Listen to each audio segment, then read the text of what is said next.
Hello friends, day 5 আজকে ছিল push workout.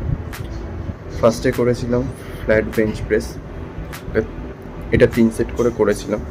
Light ওয়েটই রেখেছিলাম, কারণ জানি না কেন এটা খুব বেশি প্রেশার ফিল হয় আমার এই বেঞ্চটাতে। আগের ভিডিওতে দেখেছিলাম যে পাপড়ির শোল্ডার ইঞ্জুরি হয়েছিল, তো ও লাইট ওয়েটে করেছে। তারপরে করেছিলাম পেক ডেড ফ্লাই। এটা 3 সেট করে করেছিলাম দুজনে। পাপড়িও খুব লাইট ওয়েটে করেছে, আর আমি যতটা পেরেছি ওকে যতটা জানি ততটা সাপোর্ট দেওয়ার চেষ্টা করেছি, কারণ আবার যাতে ওর ইঞ্জুরি না হয়।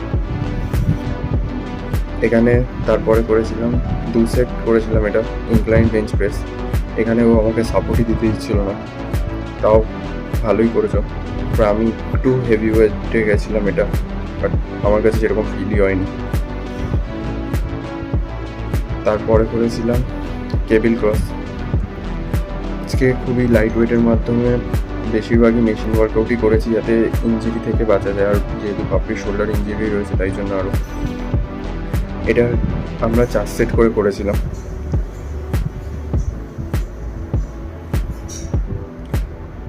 এরপরে করেছিলাম ট্রাইসেপ ওয়ার্কআউট। ট্রাইসেপের এটা সুপার সেট করে করেছিলাম। ফার্স্টে করেছিলাম ট্রাইসেপ পুশ ডাউন, তারপরে reverse grip tricep push down. Super set করার এই জন্যই, কারণ না হলে ট্রাইসেপের ডেপটা খুব ভালোভাবে আসে না।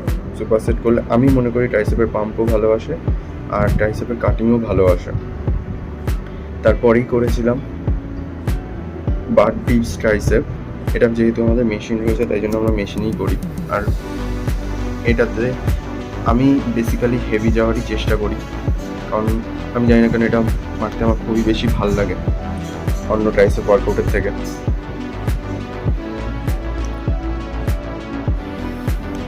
এটা শেষ করে করেছিলাম হচ্ছে ওভারহেড রো প্রেস ডাউন। এটা 4 সেট করে করেছিলাম। আমি পাপড়িকে বেশি করতে দিইনি, এটা ওকে আমি 3 সেট করিয়েছিলাম, আর খুবই লাইট ওয়েট রেখে ওকে করতে বলেছিলাম, তো সেই মতো করেই ও করেছে। আমিও জাস্ট ফর্মটা আর ওয়ার্কআউটটা যাতে কন্টিনিউ থাকে সেটাই চেষ্টা করেছি আজকে। তারপরে মেশিন অ্যাপস ক্রাঞ্চেস করেছিলাম দুজনেই। এটার 3 সেট করে করেছিলাম। রেপুটেশন পুরো ফেলিয়ার অব্দি গেছিলাম দুজনেই।